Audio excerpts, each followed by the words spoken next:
Hey guys, welcome back to my channel science with Nikhil में। तो आप सभी कैसे हैं? आशा करता हूं कि आप सबको अच्छे होंगे।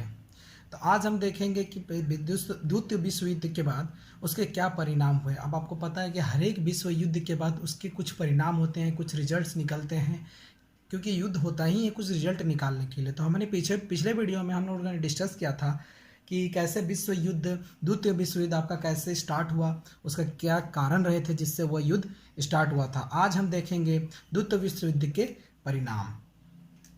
तो इसके परिणाम बहुत सारे हुए और बहुत कुछ हुए, जैसे औपनिवेशिक साम्राज्य का अंत हो गया, इंग्लैंड की शक्ति कम हो गई और रूस और अमेरिका की शक्ति बढ़ गई। आइए हम कुछ देखते हैं उसके परिणाम। ठीक है, तो सबसे पहले आपको पता है कि कैसे विश्व युद्ध होगा ही तो पैसे का खर्च होगा ही होगा, क्योंकि युद्ध है तो उसमें आपका बम बनाने में, गोला बारूद, फिर आपके सैनिकों का वेतन, ये सब में कच्चे मालों का वेतन, तो वो सब में आपका पैसा खर्च होता ही और करोड़ों की संपत्ति नुकसान हो जाती है। तो हम देख सकते हैं कि यहाँ पे कितनी करोड़ की पैसे का नुकसान हुआ, तो 1 लाख करोड़ रुपए का, उससे अधिक, ये तो एक एस्टिमेट लगाया गया था, उससे अधिक भी खर्च हो गया था। तो आइए हम एक कर्म अनुसार से इसके परिणाम को देखते हैं। तो पहला, औपनिवेशिक साम्राज्य का अंत।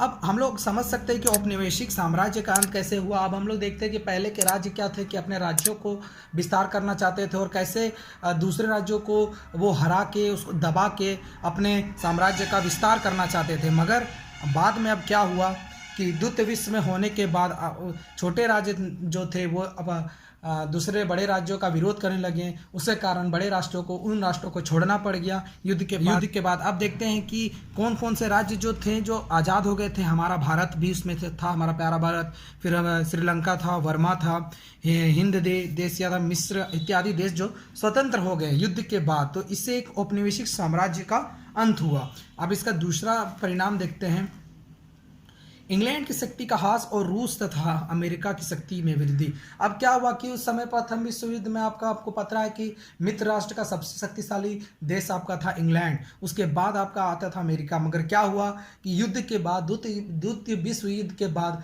इंग्लैंड का आपका बहुत सारा आर्थिक नुकसान हुआ, उसके बहुत औपनिवेशिक साम्राज्य छूट गए पीछे, हार गया वो, और बहुत सारा वो जीता युद्ध पर वो बहुत अपने को लॉस में चला गया। इसके वजह से क्या हुआ, अमेरिका और रूस की शक्ति में बढ़ोतरी हो गई।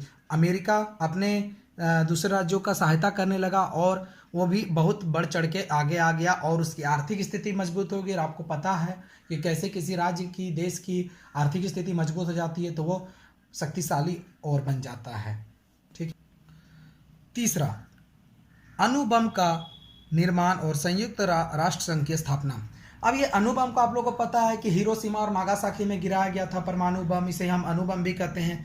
अब वैज्ञानिक का सबसे बड़ी उपलब्धि मानिए या फिर सबसे विनाशकारी आविष्कार मानिए, ये आपके मत के ऊपर है, क्योंकि ये अणुबम ने बहुत ही विशाल विनाश किया था। आपको ही पता है, आज भी इसकी छवि हम लोगों को देखने मिलती है। आज भी जापान में ऐसे ही स्थिति है कि कुछ कुछ जगहों पे इसके निशान भी दिखते हैं। और अणुबम का बहुत ही व्यापक तो उपयोग नहीं हुआ, बट उपयोग जब किया गया तब उसका बहुत ही विनाशकारी परिणाम निकला। उससे हम मान सकते हैं कि कैसे अणुबम का निर्माण होते ही आपका विश्व युद्ध का अंत हो गया, क्योंकि दूसरे देशों को डर हो गया कि कहीं ना कहीं उसके जगह भी ये बम गिर सकता है। मगर उसके बाद युद्ध खत्म होने के बाद आपका एक राष्ट्र संघ की स्थापना की गई कि वो राष्ट्र संघ जो सभी देशों के द्वारा बनाया जाएगा और सभी के गुट के हिसाब से बनाया जाएगा और उसको सब मानेंगे, अपना सर्वे सर्वा मानेंगे। हम इस पिक्चर में देख सकते हैं कि कैसे राष्ट्र संघ को दिखाया गया है। अब हम मानते हैं कि जब प्रथम विश्व युद्ध में कोई देखने वाला नहीं था, बट अब क्या हो गया कि अब कोई युद्ध होता था तो राष्ट्र संघ उसमें आता था और उसके कुछ पावर्स होते थे, उसमें वीटो की पावर दी गई।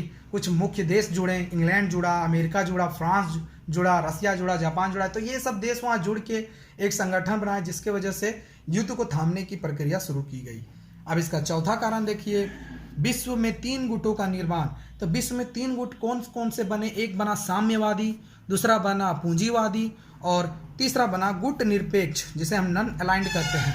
तो साम्राज्यवादी का मतलब क्या होता है? जो साम्राज्य को अपना बढ़ाए, और पूंजीवादी मतलब जो वो राज्य जो कि जिसके पास कोई बहुत सारा पैसा हो। जैसे अभी के प्रेजेंट एग्जांपल लें तो अभी का सबसे अमीर देश हम लोग मानते हैं कि अबू धाबी ये सब हो गए, क्योंकि वो लोग तेल के मामले बहुत अमीर है। वहाँ का इंफ्रास्ट्रक्चर देखिए आप कितना ज़्यादा है, अच्छा है हम लोगों के देश के मुकाबले या किसी भी देश के मुकाबले। तो वो लोग समृद्ध देश हैं, तो उन्हें पूंजीवादी देश के में हम लोग रख सकते हैं। अब गुट निरपेक्ष में आपके दो राज्य आ जाते हैं, एक साम्यवादी भी आते हैं और पूंजीवादी, दोनों को मिला के जो बनते हैं उसे हम नन अलाइंड, जिससे गुट निरपेक्ष कहते हैं, जो मिल के अपने आप को बनाते हैं और अपने गुट का निर्माण करते हैं। ये गुट अपने अपने राज्यों का निर्माण करने पे ज़्यादा जोर देते हैं और अपने देश को विकसित करने में भी ज़्यादा जोर देते हैं।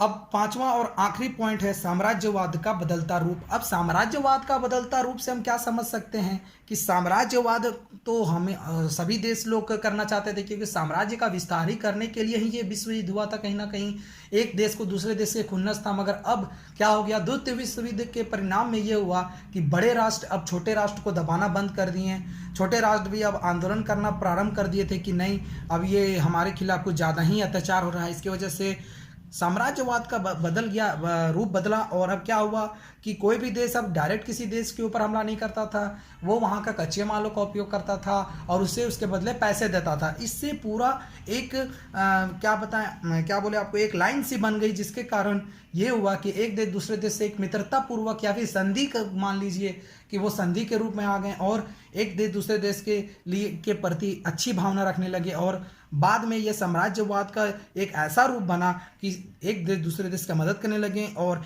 अब कोई ऐसा देश नहीं था कि अपने छोटे देश को गुलाम बना के रखे, ऐसा कोई नहीं था। अब सब छोटे देश से फ्री हो गए थे, वो लोग अपने राजनीति में विश्वास रखते थे, अपने आर्थिक स्थिति को देखते थे।